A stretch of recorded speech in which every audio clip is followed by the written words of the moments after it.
Anti-gay pastor quits Christianity, leaves wife, and marches in pride parade as atonement. Atonement? Atonement. Does he realize now that he's out, kind of getting out of Christianity, that he doesn't have to really do that? I guess not. There really doesn't have to be an atonement. He wants to be an ally, Paul, unlike you. All you got to do is just stop being an asshole. How about that? A formerly anti-gay pastor has transformed his life and is now asking the LGBTQ people for forgiveness. The.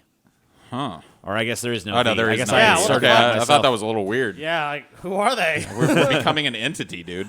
Joshua Harris has used to be the pastor of Covenant Life Church in Gaithersburg, Maryland, and is a best-selling evangelical author. He is best known for his 1997 hit, I Kissed Dating Goodbye, a book that was popular in the sexual purity movement. Wonderful. Oh, God. And advocated giving up dating in favor of what he called courting. That sounds full-blown hideous. Which basically meant group dates and the involvement of the woman's parents in the process. How do you fuck, though? Well, you don't fuck until you get married, What? Paul. It did not involve premarital I didn't know sex. that. It did not involve premarital sex, dog. Shit. It's like, I mean, he really wrote a book about this. It's like, he's just advocating for going back to, like, how people courted in, like, scroll back up. the fucking 16th century. This dude probably was fucking all the way through writing that book. Oh, yeah. You think so? Oh, yeah. I mean, he's not a blindingly attractive dude, but he's not unattractive. See that fucking hole in that fucking door right there? Probably fucking that dude. He probably opens that, and he's got a stripper in there waiting to suck his dick. Yep. He's got like a fucking glory hole. Yeah. So let's go a little more. The change in his life started long before this weekend, where he posed in the gay pride photos. 3 years ago, Harris denounced his book, which he said was a huge mistake. A year later, he gave a TED Talk where he said that the book was based on his fears of sex and getting hurt in relationships. No shit. Wow. Are we starting to get to the root of this Christian hate of sex now? Took him 20 fucking years. So you had awkward sex a couple of times, and you wrote a book telling other people to do the same? Yep. Is he giving all the money back, too? And people no. probably bought it and followed it? To the LGBTQ plus community, I want to say I'm very sorry for the views I taught in my books and as a pastor regarding sexuality, he wrote. I regret standing against marriage equality, for not affirming you in your place in the church, and for any ways that my writing and speaking contributed to a culture of exclusion and bigotry. Well, forgive me. as an LBGTQ person myself, I don't forgive you. You're a piece of shit. No, fuck you. You don't get to like make a bunch of money being a Christian bigot and then make a bunch of money being I'm sorry, no. You already had a fucking TED Talk, bitch. Fuck you. You don't need my forgiveness. Just go on and stop being a douchebag. That's the best you can do with me. All right, so not to mention you can't reconcile. Paul is not the only critic, though. There's others on social media, mostly Christians, who... Well, before that, I want to make a point Scotty. that you cannot reconcile Christianity with homosexuality. You can't do it. So right. This fucking like tap dance around where it's like, well, no, you can't. Like, no, read the Bible. If the Bible, this is just a cash in, man. This has the fucking cynical cash in. The fucking culture has changed, and your old bigoted views are no longer mainstream enough to sell books. So now you're trying to. I bet there's another book in the works, Forgiveness. Isn't there, Pastor Josh Harris?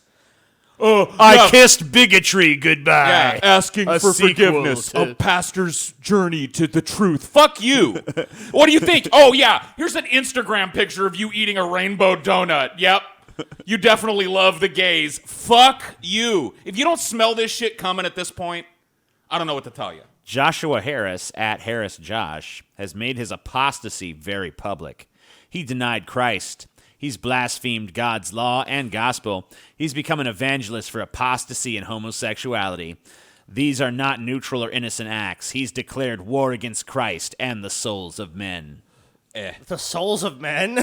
I don't have any Christian angle on criticizing him. I'm just doing it from a purely fucking The Joshua Harris story is simply heartbreaking. I happen to agree with most of what he wrote in his book, I Kissed Dating Goodbye. To see him slide to where he is now is painful. So most of the backlash in this seems to be from the Christian community, not not from the gay community, who apparently they just love being spoon-fed bullshit from people like this. I used to be a bigot, but now I'm selling new books where I'm not a bigot. Ugh. God, this happens so much now, too. I mean, it's just I call it the Dusty Smith angle. Oh, shit. Oh, yeah? Yeah. It's just like, oh, times is a-changing. Time for my personality to change, too. All them closely held political opinions I spent years building up, all gone now. I was wrong, y'all. I'm here to grovel. I'm here to tell the gay folks I was wrong. My new book, $29.95 at Barnes & Noble, will tell you how wrong I was. Here's me eating a rainbow jelly donut to show you how wrong I was. Would a gay-hating pastor eat a rainbow jelly donut? Hell no. Well, isn't the rainbow a sign of man's covenant with God? Well, yeah, but that's why Christians hate that the gays use it, you know? Because the gays stole it. We stole it from them. Fucking gays, man. Oh, fuck this Fucking guy. gays. Whoa. Fuck this stupid piece of shit. Paul, I know you want to silence this man, but I don't want to silence him. I just he's don't here to buy what say- he's selling. He's here to say that he's here to refuse to disappear, to live my life, to hold my head up, look my Christian friends in the eyes, and smile when I pass them on the Wait a minute. sidewalk. Is this a Christian thing? Why is refuse to disappear a positive thing? So you're like a cancerous mole? Like, why do you share an attribute with something you want off your body but can't cut off? Fuck you. You will disappear. As soon as I'm done covering you, tomorrow I won't remember who you are. I'll never buy your pandering, cynical book. And I won't be there when you switch back in 10 years when the culture changes and all of a sudden the Puritans are on the rise again. All of a sudden conservative Christianity is in vogue again. I was wrong again, Yeah. y'all. My trip to hell and back. Nursing assistant charged with scamming Holocaust survivor of life savings. This happens way more often Is than you'd like to know. Just abuse of people in these facilities. Is the guy in the middle the guy that scammed them? Probably. Look at. Do you really have to ask that question, Scotty? Well, I want to be sure, dude. I want to say Look someone. at that man. That could be their grandson. I don't know. Yeah, I don't know, man. No, we'll read the caption. Well, that's what it says. It says they were scammed Okay. by Leonard. Rella and Leonard Herman, who are in their early 90s, according to their grandson Mika Herman. So I don't know if that's Mika Herman or if that's the fucking It's Leonard. nurse that. That look on his face lets me know he's absconding out the back with those old people's fucking cats. A certified nursing assistant in Florida is facing serious charges after police say she. So obviously it's not. Not him. The Or her, person. yeah. How do you know that? Why are you assuming that person's gender? shit.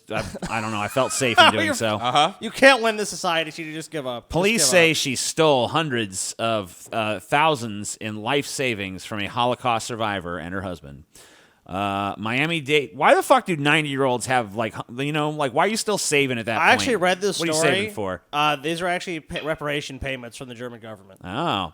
Miami-Dade police took 56-year-old Odelis Lopez into custody on Friday. She faces felony charges of grand theft and elderly financial exploitation. Also being a piece of shit. So blah, blah, blah. Mika Herman says, my grandmother is a beautiful person and has a beautiful outlook on life. She's a survivor of the Holocaust. My grandfather worked as long as he could until he was 89 years old.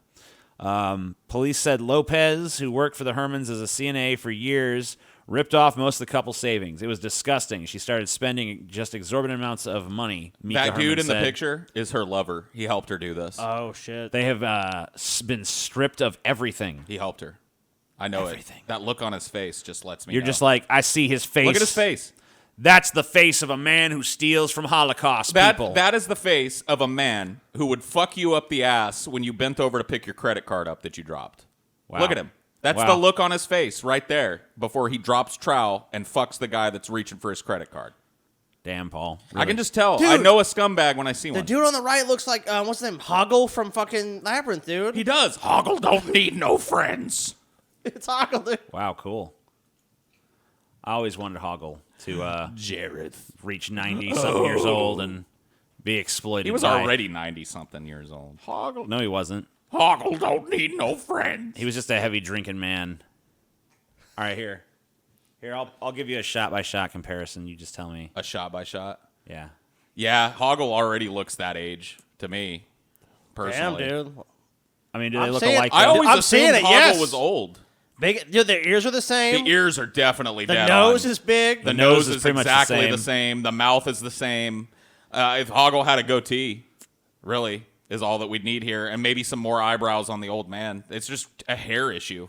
Yeah. It's fucked up, dude. Hoggle in his old age is trying to retire, live his life, and some fucking motherfucker's gonna steal from him. He just wanted to pee into fountains and gas out little fairies and stuff and run around the labyrinth and lead, chicks through it and stuff. That's all he wanted to do. And then, he wanted to love his wife, the medium from Poltergeist. You know what I mean?